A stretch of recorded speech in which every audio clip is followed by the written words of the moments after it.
Next देखिए triangles में कल हमने क्या पढ़ा था थ्योरम में, याद है कि कोई किसी ट्राइंगल का जो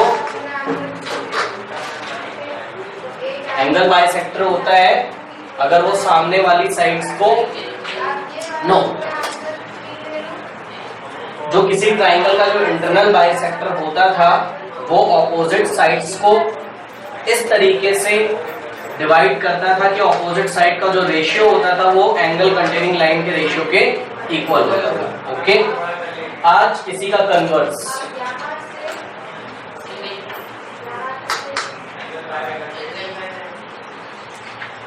ये देखिए ये ट्राइंगल था हमारे पास A B C, angle A का जो बाइसेक्टर था, एंगल ए का जो बाइसेक्टर था वो सामने वाली साइड को इस तरीके से इंटरसेक्ट करता था पॉइंट डी पे कि B D upon D C क्या आता था, ए बी अपॉन ए सी। ये रिजल्ट आया था कल जिसको हमने प्रूफ किया था, याद है कि एंगल का जो बाइसेक्टर था वो सामने वाली साइड्स को इस तरीके से डिवाइड करता है कि B D upon D C जो होता है वो angle containing A B upon A C के इक्वल होता था। अब इसका कन्वर्स, इसका कन्वर्स क्या है, if a line through one vertex of a triangle divides the opposite side in the ratio of other two sides. मतलब कल क्या गिवन था, एंगल बाइसेक्टर था एडी और रेशियो दिखाने थे आपको इक्वल, आज उल्टा गिवन है। आज क्या गिवन है, आज आपको गिवन है कि रेशियो अगर क्या हो equal, B D upon D C is equal to A B upon A C हो, तो दिखाइए कि AD is the bisector of angle A। ठीक है, तो क्या प्रूफ करना है आज, प्रूफ दैट, देखिए फिर से पढ़िए, if a line through one vertex, if a line through one vertex, vertex कौन है A से जाने वाली लाइन AD अगर ऑपोजिट साइड्स को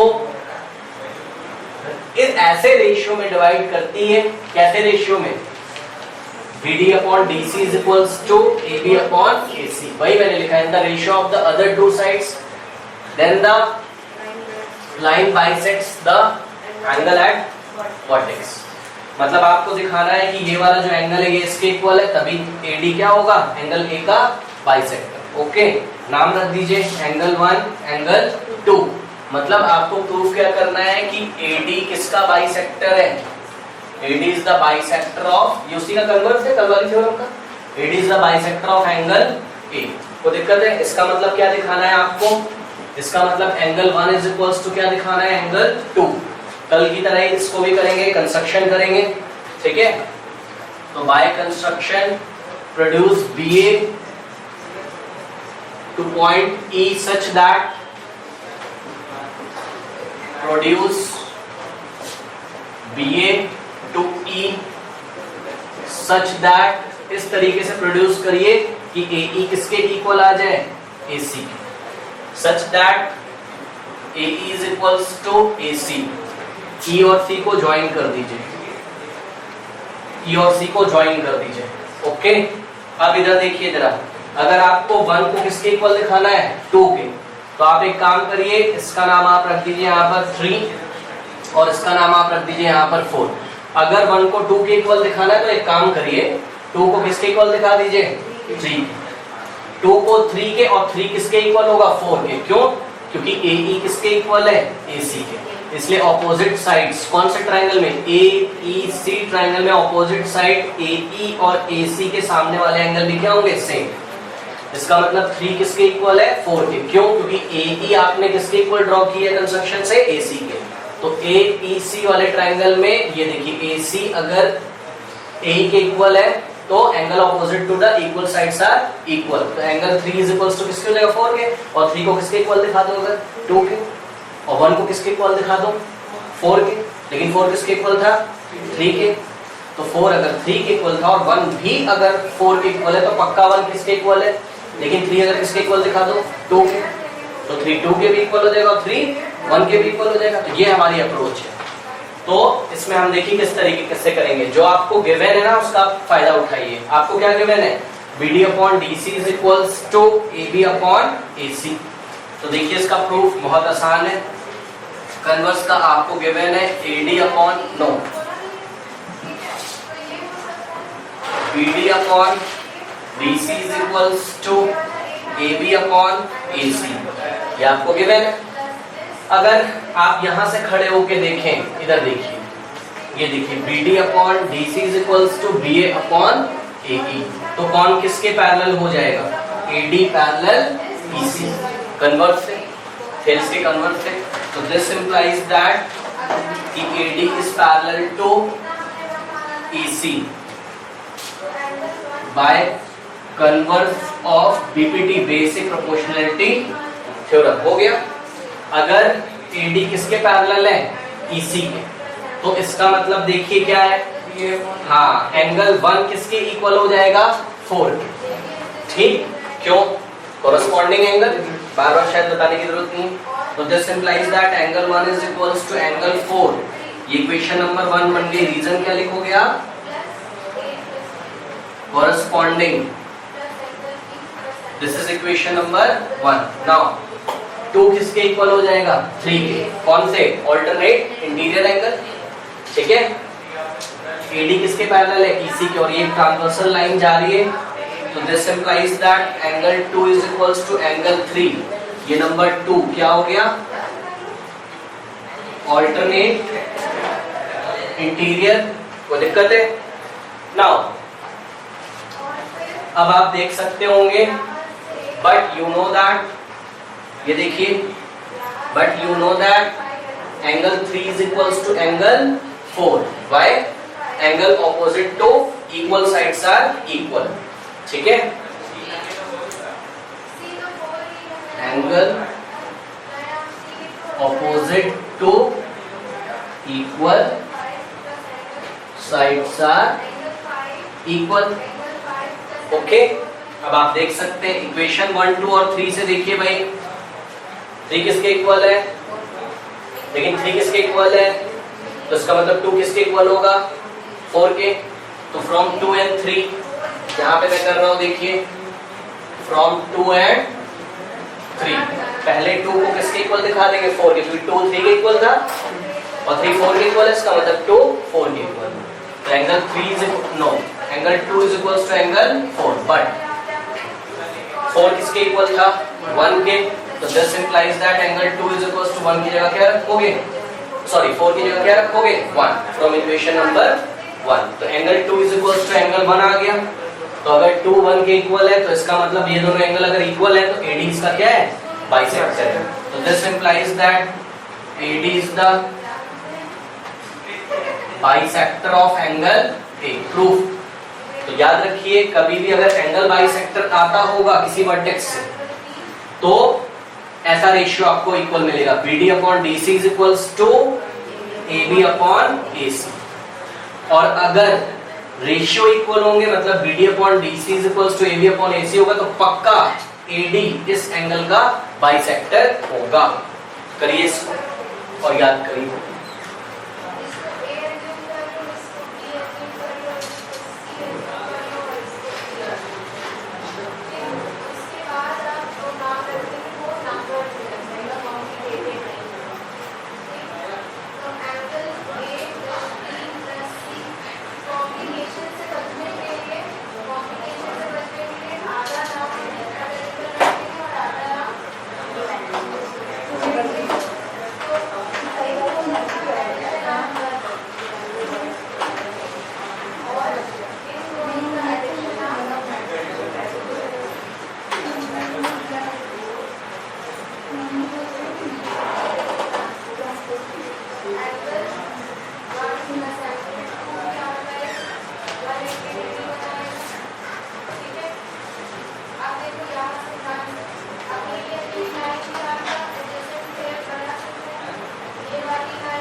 नेक्स्ट थ्योरम देखिए, the external bisector of an angle of a triangle divides the opposite side externally in the ratio of the sides containing the angle.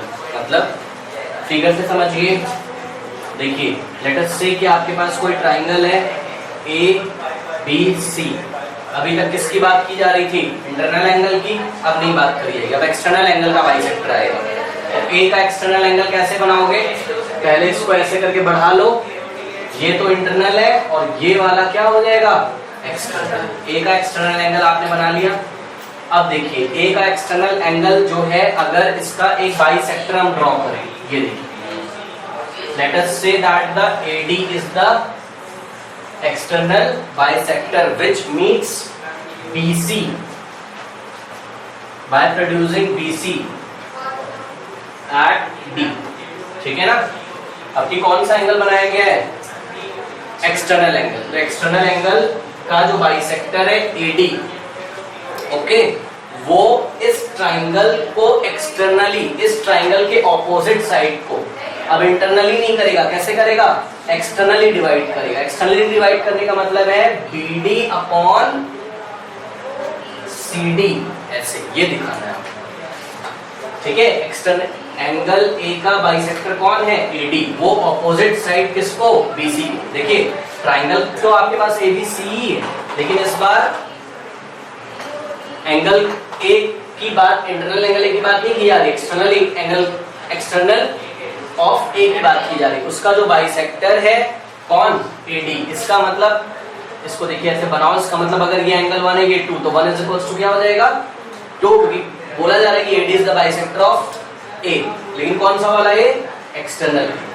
तो आपको दिखाना है कि ये सामने वाली साइड कौन थी?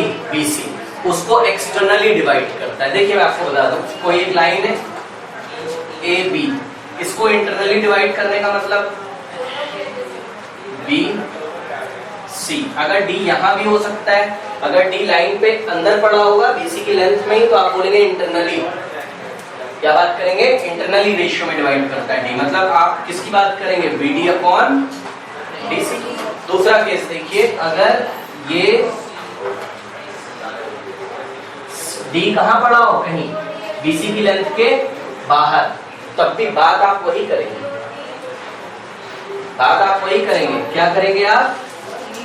हाँ, BD अपॉन, बात आप वही करेंगे लेकिन हम एक नाम दे देंगे कि ये रेशियो कैसा था, इंटरनल रेशियो, और ये रेशियो कैसा था, एक्सटर्नल रेशियो।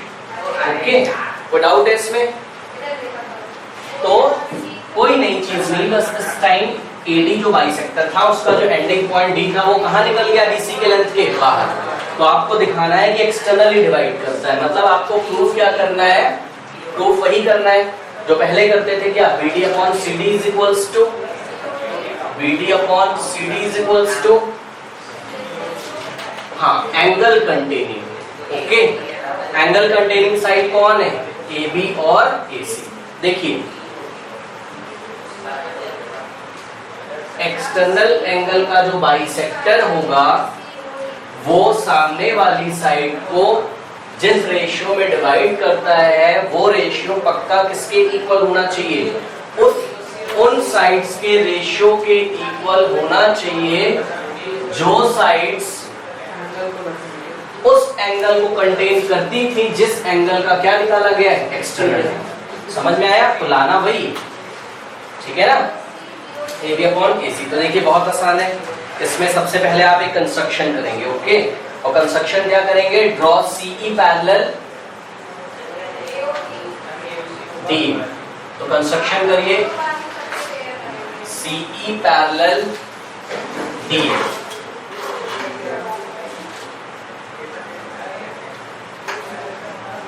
ये देखिए DA के पैरेलल क्या ड्रॉ करना है, CE, जो कि AB को कहां मिलती है, which meets AB at point E। वो दिक्कत है, ये हो गया। और गिवन क्या क्या है आपको, गिवन है आपको angle 1 is equals to angle 2, ये पहले से ही आपको गिवन है, इसमें नाम रख दीजिए, लेट अस से this is angle 3, this is angle 4। Okay, और आपको ये प्रूफ करना है। अब देखिए कैसे प्रूफ करेंगे, कौन किसके पैरेलल है, AD पैरेलल किसके है, EC के, इसलिए एंगल 1 किसके इक्वल हो जाएगा, एंगल 3 के, ऑल्टरनेट एंगल। ठीक है, तो देखिए इसका प्रूफ कैसे करेंगे, since CE is parallel to DA by construction, तो this implies that कि angle 1 is equals to angle 3 by alternate। कोई दिक्कत है? और कोई किसी के इक्वल होगा बताइए, हाँ, 4 2 के कोरस्पॉन्डिंग एंगल्स दिखाई पड़ रहा है, ये वाली लाइन ऐसे, और ये इसका नाम रख दो K, और B के क्या है इसका ट्रांसवर्सल, ये देखिए ऐसे, तो ऊपर वाला ऊपर वाले के, ये देखिए ऊपर वाला ऊपर वाले, तो दिक्कत है। तो एंगल 1 इज इक्वल्स टू क्या हो गया, एंगल 2, कॉरस्पॉन्डिंग एंगल, कोई दिक्कत है? इसका मतलब आपको पता चल गया कि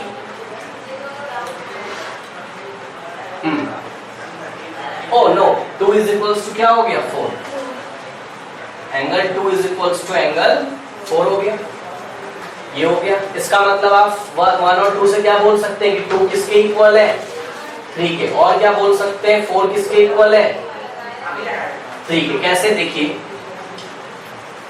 एक बात आपको और पता है कि एंगल 2 किसके इक्वल है, एंगल 1 के, ये तो पहले से ही गिवन है, और 1 किसके इक्वल है, 3 के। आपको किसी तरीके से 3 को 4 के इक्वल दिखाना है, तो कैसे दिखाओगे 3 को 4 के इक्वल, 3 किसके इक्वल था, 1 के, लेकिन 1 किसके इक्वल है, 2 के, तो इसके सामने मैं एंगल 3 भी लिख सकता हूँ, ठीक। और देखिए, और इसी के सामने मैं एंगल 4 भी लिख सकता हूँ, सारे आपस में इक्वल हो, ठीक है। आप पकड़ लीजिए अब जिसको जिसको चाहिए, 3 और 4 इक्वल हो, तो angle 3 is equals to angle 4 हो गया। अगर angle 3 is equals to angle 4 है तो ट्राइंगल AEC में AE इज इक्वल्स टू क्या हो जाएगा, AC। कोई दिक्कत है? This implies that in triangle AEC angle opposite to equal sides are equal, 4 3 के इक्वल आ गया, इसलिए AE किसके इक्वल हो जाएगा, AC के। तो AE क्या हो गया, AC के इक्वल, ये हो गया आपका। नाउ ट्राइंगल पूरा लीजिए, BAD that in triangle that, इधर देखिए, इन ट्राइंगल दैट कौन किसके पैरेलल है? BAD में कौन किसके पैरेलल है? EC is parallel to AD, EC is parallel to AD।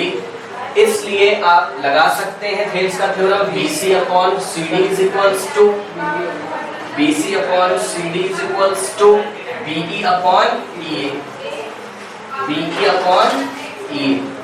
So this implies that BC upon CD is equals to BE upon EA। EA किसके इक्वल था? EC। तो यहाँ पे आपका AC के, तो यहाँ आप AC रख देंगे। आई थिंक यही लाना था या नहीं लाना था? आप देखिए BC, ओके ठीक है, तो ये आ गया, कोई बात नहीं। अब हमारा क्या है? BC upon CD is equals to, एक काम हम और कर सकते थे, देखिए जो हमको लाना था उस हिसाब से हम चल सकते हैं। हमने थेल्स में ये भी तो पढ़ा है कि ट्राइंगल BAD में अगर आप ऐसे खड़े होके देखेंगे तो EC किसके पैरेलल है? अगर AD के, तो आपको जो लाना है आप वो लेके आइए। BD अपॉन पूरा भी तो चलता था, तो BD upon CD is equals to, ये रिजल्ट भी तो आपको याद है, तो BD upon CD is equals to BA upon, क्योंकि यहाँ CD लिया था इसलिए यहाँ EA लोगे, आ गया प्रूफ, क्योंकि EA की जगह क्या हो जाएगा? AC। BD upon CD is equals to BA upon EA किसके इक्वल था? EA किसके इक्वल था? AC के, क्यों? क्योंकि 3 किसके इक्वल था? 4। तो ये हो गया, यही लेके आना था प्रूफ। ओके, करिए।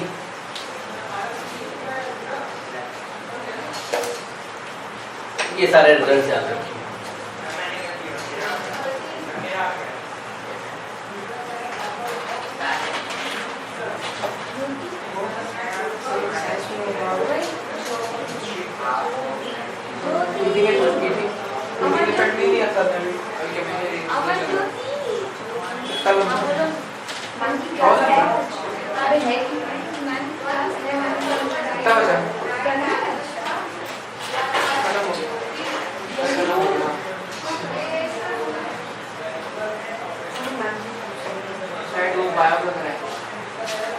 जो आपके फ्रेंड्स नहीं आए तो उसका ले लीजिए।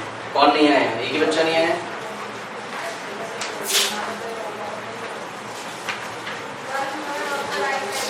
तो ये थेल्स की क्वेश्चन है, इसको करिए फटाक से, नोट करो।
ये डायग्राम बना लिया आप लोगों ने सबने?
नेक्स्ट क्वेश्चन देखिए जरा, जो थ्योरम्स आपने पढ़ी है एंगल बाइसेक्टर वाली, उस पे बेस्ड क्वेश्चन नंबर 1 बोला जा रहा है AD is the bisector of angle 1।